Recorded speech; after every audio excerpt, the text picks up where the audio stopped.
Hello, this is Timothy Perfect from Twocanoes Software. I want to show you how to use ASR to do really fast imaging with MDS 3. So ASR should only be used on a machine, on a Mac, that's for putting the same version of macOS back onto the same machine, because Apple has now bundled these firmware updates with the macOS installer. So MDS can allow you to use the macOS installer to completely install it, or it can use ASR. ASR is a lot faster because it uses block-based imaging, but it can only be used in in a subset of the circumstances. So if you have a lab of machines that you're putting back to the same OS version that you had before, ASR makes a great option for getting those back really fast. You can take your times for installation down from 20 or 25 minutes down to just 3 to 5 minutes.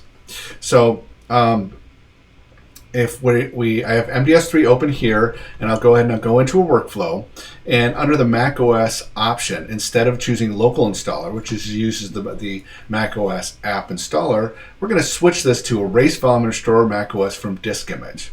In order to do that, we need to have a disk image of a fully installed macOS to be able to install. And the way that we do that is we use a program called AutoDMG. And so if you click on this question mark, there's a link here that says download AutoDMG. So it goes to the repository that allows you to go under releases to download AutoDMG. And it's a macOS app, so you install it just like any other one you did. I've already got it installed here. So I'll open up AutoDMG, and I will, you just drag on the macOS installer here. It does have a requirement that the installer not be on the same drive as the one that you're installing, that you're running AutoDMG on. So I will just grab a disk image.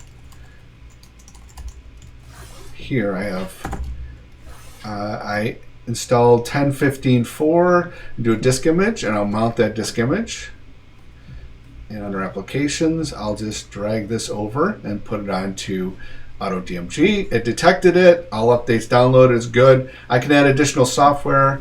Don't usually recommend to do that because it's nice to add in packages to do on top of it. So all I need to do is click on build, and I will save this onto my desktop. So I will click on save. What it does is it creates a disk image and then runs the macOS installer and installs macOS onto that disk image, then unmounts it. And from there, we can just take that disk image, and also prepares it for very fast block-based restores. So once that's done, we can select that in our workflow.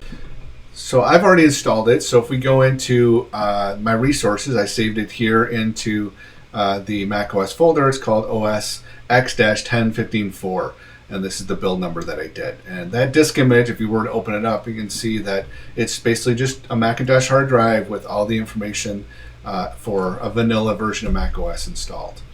So we can now use that disk image as a disk image for restoring. So I would just go ahead in MDS, in the workflow, select that disk image.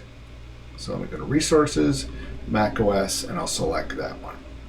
So now when that workflow is run, it will use the ASR disk image to do a very fast restore. And again, you should only use it on the same version of macOS as you have on the machine already, because it doesn't include the firmware updates. But if you're in that situation, it makes for very, very fast restores. Thanks very much for watching. Be sure to click on subscribe or give me a like, because it lets me know that you guys like these. Also, be sure to go to our product page at twocanoes.com/MDS to get the most recent updated information on MDS. Thank you very much for watching.